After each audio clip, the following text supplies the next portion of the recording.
Hello everyone and welcome to Simon's Discoveries.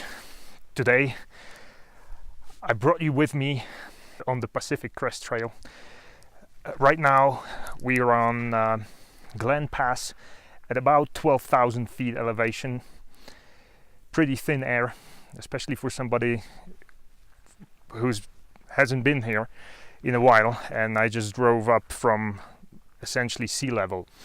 So I really need to remember to take deeper breaths and take an extra breath from time to time. Okay, so we're going down on the other side of Glen Pass, and we're actually going that way. You can probably see the lakes, so that's where I'm going to spend the night. Today is my first day out here on the PCT, so I decided to take it easy, and I'm only going to do about 14 miles. I don't want to kill myself the first day. You know, they have elevation and all that. I just need to keep it easy and keep it pleasant and nice for myself. You know, I have this mental diarrhea constantly going on, and this internal voice telling me to keep going, keep pushing, and that's how I hurt myself. So I decided I'm a little too old for this, and I really need to be able to control that urge to keep pushing and damaging my health and really ruining all the fun from hiking. And so far I have to say I've been quite successful. Maybe the weather has something to do with it. It's actually pretty nice. It's only been sunny for like half an hour, literally. I mean, it was cloudy all the time. It wasn't raining. It started showering a little bit, but not really. So yeah, perfect weather, not too hot. It's getting late. It's about 5 p.m. So, you know, now it can start.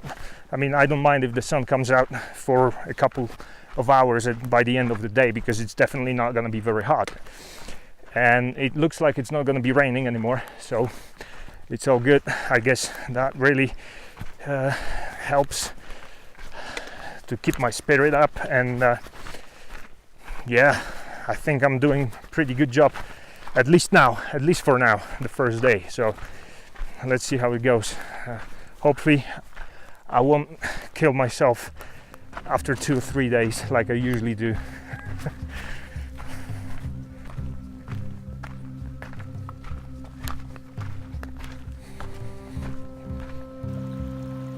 Water in the mountains is pretty much everywhere. Here it's actually running down the trail.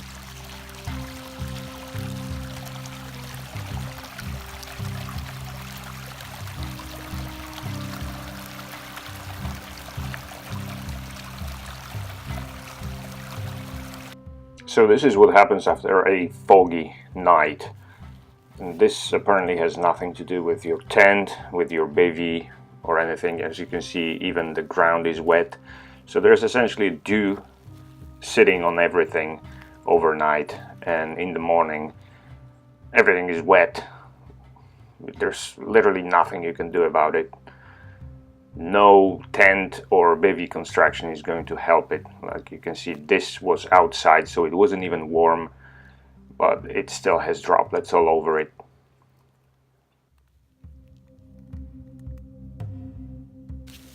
Funny thing, the first day I still thought I had enough time for fishing. Big mistake.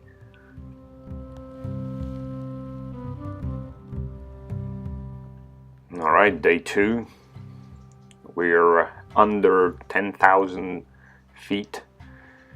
So as you can see, the environment is quite a bit different. There's lots of trees, plant life and animal life. It's cooler as well. Very nice. We even have some mushrooms. Just look at this giant tree. Correct me if I'm wrong, but I think this is a red fir among ancient cedars. Fantastic. Here's me trying to show off on a suspension bridge, but about the third way through I decided I really needed my hand to hold on to something and not fall off, so I stopped filming altogether. I'm still trying to have some fun and do some fishing, and taking this opportunity, I just wanted to show you something, little modifications. This is the Tenkara rod as it came, the whole thing, but it has a pretty heavy handle, so I decided to remove that and just leave a few, well, most of the segments from the inside, which I basically plugged with the cork, piece of cork that I carved so that the insides don't fall out. And as you can see, it's a pretty handsome little thing that weighs about 55 grams or just under 2 ounces, with the baits, with the flies and fishing line. So how does this shortened version perform? I think on small creeks like this with lots of trees and bushes on the banks, I think it actually works better than the long version, because you simply don't spend as much time untangling your line. And of course we learn all our lives. Lesson for today: fish are slippery. I was also testing my mosquito-proof pants, and I think they actually are mosquito-proof, because this little guy kept trying and got bored and flew away. I just wanted to show you my bivy. Enlighten equipment is the large one. Really nice setup, really lightweight thing. I have a tarp for it, but I didn't need it that time. I actually didn't need it at all. On day 3 I only have one pass to go over. The weather is nice. It's not too hot, not too cold, it's not raining, so everything's looking really nice. The waterfall, the views are all amazing. Really nice. Here we are approaching Mather Pass, and I'm a little confused because the trail seems to be disappearing, and I just can't pick it up anywhere on this vertical wall. There must be a trail somewhere, I just can't see it. Well, we'll see what happens when I get a little closer.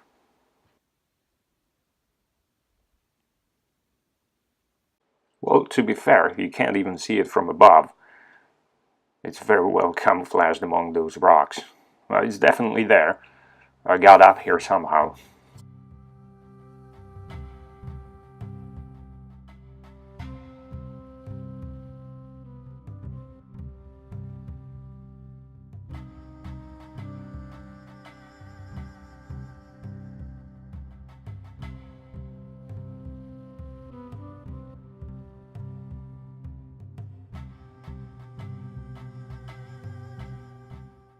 I just missed this rock fall. You can still see the dust settling. So the weather started getting a little dodgy, and I decided to change my clothes into something that I wouldn't mind getting wet, because I knew it would dry quickly, so I could change into proper clothes afterwards. But the weather changed its mind again, fortunately, and it was only showering for a bit, very little. Not too bad.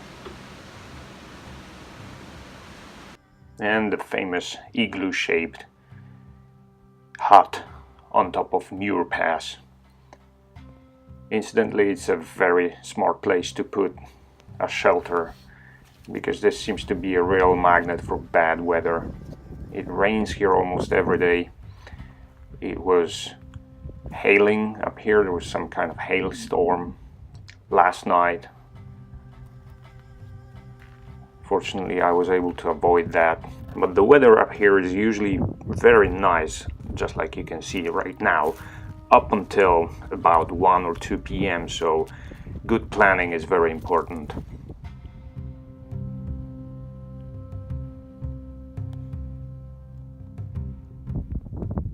So weather was teasing me again, so I decided to put my tarp out just in case, and I just folded it back so that it's easier to get in at the bivvy, but at the same time it's easy to put the tarp over the entire thing so it doesn't get wet. As you can see, the bivvy is actually pretty large and small at the same time. I could put everything in there.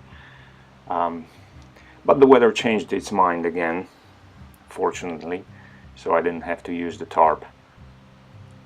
It's a very nice campsite, by the way. Pretty close to the trail, but that doesn't bother me. I have several benches here to sit on. The river is really close, but not too close, so it's not too loud. There's a fireplace. This is well below 10,000 feet, so fires are allowed. Crossing creeks this year, and especially at this time of the year, is just a piece of cake compared to what was happening last year, when almost every creek crossing was a challenge. Today it's actually hard to believe that last year at least a couple of people lost their lives in these creeks.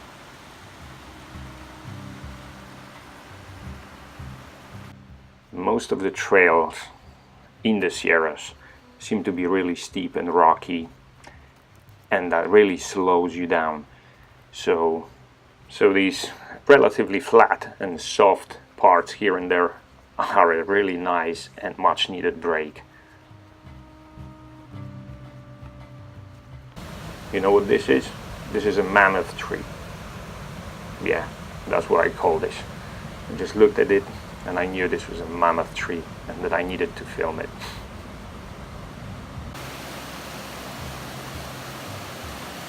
This bridge doesn't bounce, so I'm gonna show you the whole thing.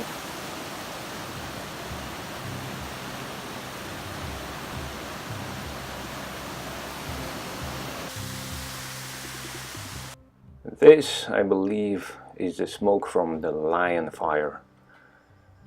I'm going towards whether I like it or not, but apparently it's not gonna get anywhere near the trail, so it's safe. My last camp, just below Duck Lake, if I remember correctly. Very nice place. A bit loud and windy, but wind usually dies down by the evening, and it dies down completely at night, so that's not gonna bother me. I couldn't quite figure out what these were for. They looked ugly and they seemed completely pointless, so I googled it when I came back home, and it turns out it's supposed to stop mules and horses from running away too far, because as you can see there is quite a few people traveling or carrying goods on mules and horses, and apparently they escape sometimes, so these fences and gates make it easier to catch them, stop them, bring them back. And since we're talking about animals, people often ask me about what wild and often dangerous animals I meet on the trail. Well, I have to disappoint you. This is probably the most common large animal that I see on most of my trips on the trail. Mule deer see so many tourists and hikers that they usually just don't pay much attention to us. If you get a little too close, they can stand up, look at you weird, and let you know that you're getting too close, but most of the time they won't even pay attention.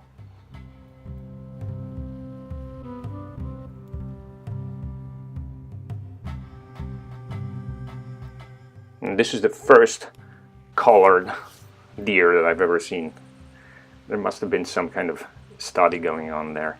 I also see other much smaller animals like this garter snake. I don't know the exact species of this, but it's a really pretty thing and completely harmless. Really nice to see them.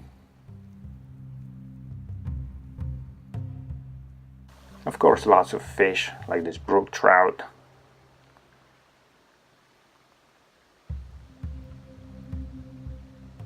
And the yellow-bellied marmots, which are so tame and used to people that they can actually become a problem. I've heard of instances where they would chew through tents looking for food.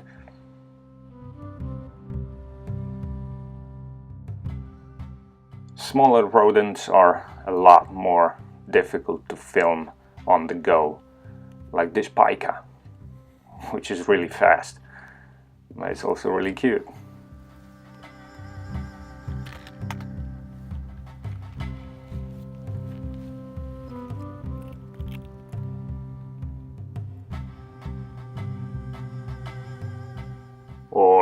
this Douglas squirrel, which seemed to be a little camera shy.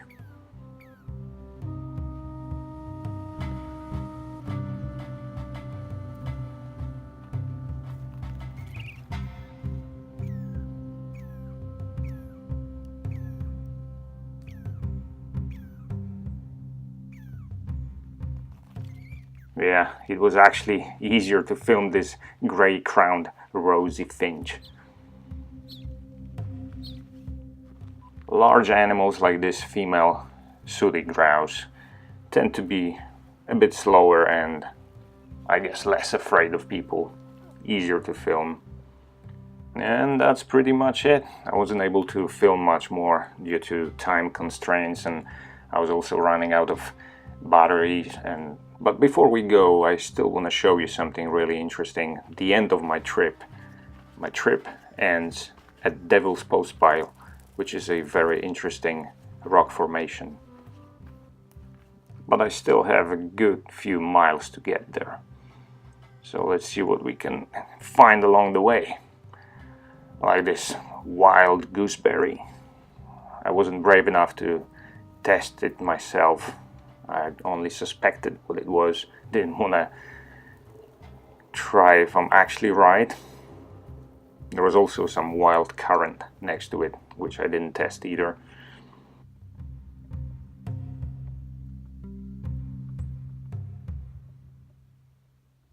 It's pretty fascinating to see how the forest is regenerating after some kind of disaster. I can't tell exactly what it was, whether it was a fire and then strong winds broke the trees off, or maybe it was the other way around, but you can definitely see how it's growing back. And the end of my trip, the Devil's Postpile. So how did this thing come to be here? Well, this is actually a cross-section of a 100,000-year-old, 400 feet deep, hardened basalt lake. As the lava cooled, cracks formed and traveled deeper and deeper, creating these hexagonal posts. And why are these posts hexagonal? Well, apparently this is a very efficient shape, spontaneously and commonly occurring in nature. So this place was basically hidden until about 20,000 years ago. A glacier went through here and carved this valley, exposing the vertical wall and polishing the tops of the posts. Okay guys, this has been Simon of Simon's Discoveries. I hope you enjoyed it and maybe even learned something new. I know I did. Thanks for watching and see you next time.